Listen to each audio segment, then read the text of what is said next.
Bonjour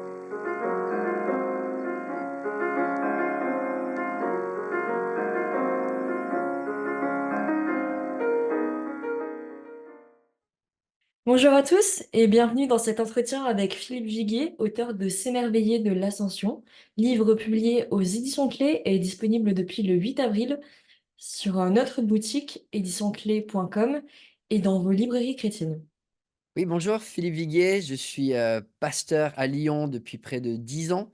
J'ai étudié à Los Angeles. J'ai mon MDiv de Master Seminary. Je sers comme prof à l'Institut biblique de Genève et puis aussi à la FTS, la faculté théologie Scriptura, qui vient de commencer au Québec. Donc tu viens de sortir un livre sur l'Ascension. Pourquoi écrire un livre sur un tel sujet?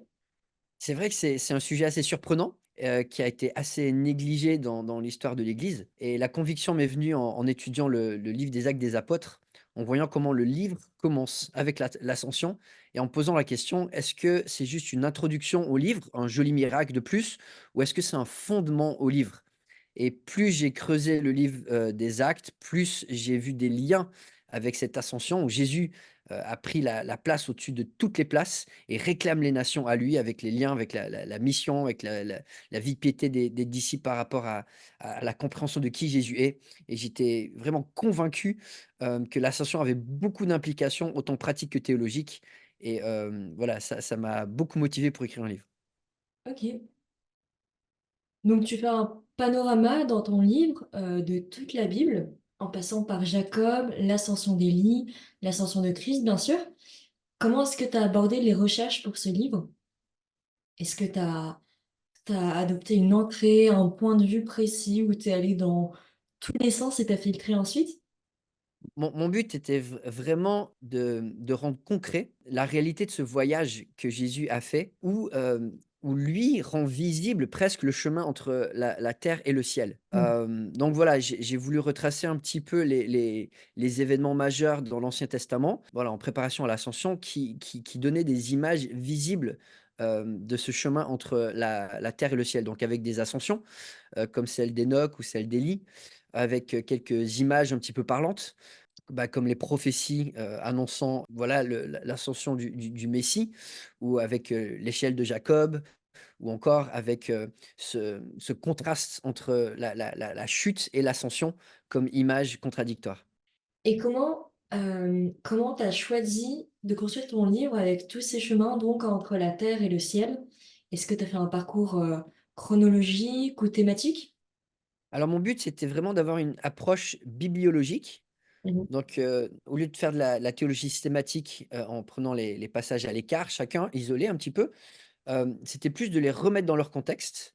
Et donc chaque chapitre va traiter d'un passage et essayer de creuser ce passage pour vraiment laisser parler le passage, et puis ensuite en faisant des comparaisons et des liens avec l'ascension de Jésus-Christ. OK. Et qu'est-ce qui a été le plus difficile pour toi dans l'écriture du livre? Alors le plus difficile était aussi, je dirais le plus passionnant, c'est d'approcher, un sujet qui est peu abordé, et donc tu prends des chemins qui ont peu été empruntés avant, en trouvant des conclusions qui ont pas été beaucoup discutées avant, ou des fois qui sont un peu originales. Donc ça demande beaucoup de réflexion, voilà, d'échanges avec d'autres personnes pour savoir si on est sur la bonne piste. Mais voilà, les défis, je dirais, ce que j'appelle les nœuds théologiques, où tu te dis: «Voilà, on aborde certains sujets avec une perspective, différente», comme, voilà, aborder l'œuvre du Saint-Esprit à la lumière de l'Ascension, aborder les allers-retours, de Dieu sur terre à la lumière de l'Ascension, aborder, le corps glorifié à la lumière de l'Ascension. Il y a des nouveaux angles, théologiques qui ont peu été abordés et qui sont passionnants à démêler, mais ça reste des nœuds avec certaines complexités. Donc voilà, c'est ce qui a été la richesse pour moi de l'étude, mais en même temps le grand défi. Et je suppose qu'en écrivant ce livre, en faisant ces recherches, en démêlant ces nœuds, comme tu dis, tu as dû apprendre des choses. Est-ce que tu peux nous en dire un peu, sur tes découvertes, sur ce que tu as appris? Alors c'est une question à laquelle je répondrai avec 250 pages. Mais c'est vrai que quand je me suis lancé dans le projet de l'ascension, je me suis dit: «Bon, on parle pas beaucoup de l'ascension, j'aimerais juste avoir quelques réflexions dévotionnelles, heu, voilà, qui encouragent notre piété dessus». Je m'imaginais faire un petit livret de 50-60 pages. et en réalisant, pas seulement, voilà, enfin, en réalisant l'impact de l'ascension sur les apôtres, en réalisant l'histoire de l'ascension, en tissant les liens des prophéties qu'il annonçait, des images similaires de l'Ancien Testament, des implications, du ministère présent de Jésus-Christ aujourd'hui à cause de son ascension. Bah, tout ça, ça a créé de nombreuses discussions et en fait, j'ai dû me limiter à un livre de 250 pages parce que les implications sont tellement nombreuses, autant que les applications. J'aurais pu développer beaucoup plus. Mais voilà, l'impact théologique, de ce qui s'est passé quand Dieu, qui se revêt d'un corps d'homme, remonte au ciel pour prendre la place la plus élevée du cosmos. C'est un tournant pour toute l'humanité. Mmh. Aujourd'hui, c'est un homme, enfin Jésus, qui est Dieu et homme, mais c'est aussi en tant qu'homme que Jésus règne sur tout l'univers. Et ça place l'humanité entière dans un rang privilégié, d'honneur. Voilà, c'est juste une des applications. Il y en a beaucoup plus qui m'ont passionné dans cette étude. Comment, les thèmes de l'ascension et de la chute dans ton livre, reflètent les réalités de notre monde contemporain? Alors quand on pense à notre monde contemporain, un monde qui a connu la chute, c'est littéralement, le mouvement opposé de l'ascension et on voit une humanité qui chute, qui aspire à l'ascension. En tant qu'être humain, on aspire tous à monter. On aspire tous à réussir. On aspire tous à s'épanouir, à monter. Et puis quand on lit les journaux, on regarde les parcours des stars, les parcours des gens qui deviennent des célébrités et qui montent. On aime ça parce qu'on veut s'identifier à cela. Et puis en même temps, on aime bien aussi, écouter les histoires de leur chute à ces célébrités parce qu'on se reconnaît aussi dans leurs échecs et on n'a pas envie d'écouter que des histoires de personnes qui réussissent alors que c'est pas notre quotidien. Je pense vraiment que l'histoire de l'ascension, répond à notre quotidien de désir de monter et montre de manière vraiment claire et limpide qu'il n'y a que Christ qui a pu connaître cette ascension et qu'il n'y a que en mettant notre foi en Christ que nous pouvons partager au bénéfice de cette humanité qui a réussi son existence. Plutôt que, bah, ce qu'on partage aujourd'hui, ce sont, comme Satan depuis le début qui a voulu avoir sa propre ascension et qu'il a manqué. Voilà les parcours d'humains qui cherchent à s'élever par leur propre force ou pour leur propre gloire et qui finissent dans la descente. Et puis dans tout l'Ancien Testament, on voit la mort et signification de descente. Quand tu meurs, tu descends au séjour des morts. Jésus a fait le parcours opposé et ça bouleverse absolument tout pour notre espérance et pour notre futur.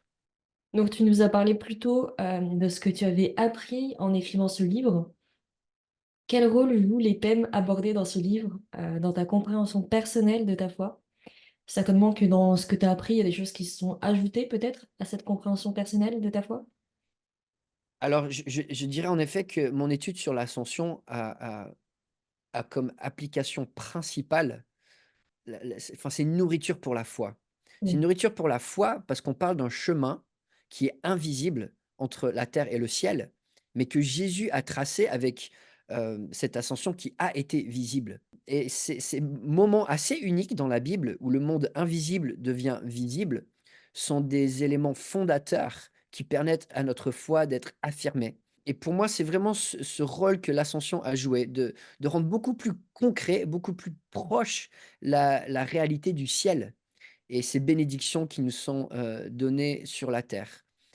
Et puis cette image de Christ qui a été élevé, je pense qu'elle est tellement importante pour notre vie chrétienne, d'avoir cette compréhension que Christ a pris la place la plus haute, qu'il mérite la place la plus haute, qu'il a été affirmé par Dieu le Père dans cette place la plus haute, nourrit notre adoration, nourrit notre consécration, nourrit notre élan missionnaire, nourrit notre engagement chrétien. Avoir cette compréhension que Jésus est élevé, et que son ascension illustre cela, pas seulement parce que ça a été un mouvement vers le haut, mais il s'est assis à la droite, du Père, il a été couronné à ce moment-là. Ce sont des implications qui nourrissent vraiment notre compréhension de Christ et la manière dont on le sert sur terre. Mmh. Et d'après toi, à qui est destiné ce livre? Qu'est-ce que tu voudrais que la lecture de ce livre aussi produise dans la vie du lecteur? Alors en écrivant ce livre, moi je suis premièrement pasteur, ensuite théologien.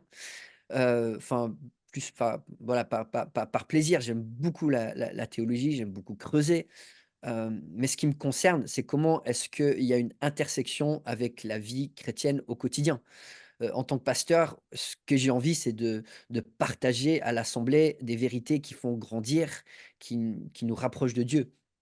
Et mon but en écrivant ce livre, c'était de prendre, voilà, une doctrine théologique avec beaucoup, beaucoup d'implications, riches en théologie, mais de le rendre dévotionnel, de le rendre concret, de le rendre applicable. Donc je dirais que ce livre est pour tous les chrétiens qui ont, soif d'être ancrés dans une théologie qui s'applique dans le quotidien. Ça serait peut-être, un défi un peu plus grand pour des nouveaux chrétiens qui ont pas trop de base, de pouvoir profiter au maximum, de toutes ces études, même si ça a été écrit, je pense, de manière assez abordable pour qu'un grand public puisse lire le livre. Et enfin, comment peut-on prier pour toi? C'est très gentil. On a de nombreux projets dans notre, église locale. On a 2 implantations d'églises en cours. Donc ça, c'est un grand sujet de prière. On a un projet bâtiment en ce moment. On est, sans, domicile fixe pendant 1 an. Voilà, donc on peut prier pour notre assemblée, qu'on puisse, connaître un temps de transition qui soit riche. OK. Et ben, merci beaucoup d'avoir pris, le temps pour cet entretien. Merci, bah, pour ton livre aussi, pour tout ce travail. Avec grand plaisir, Eleonore.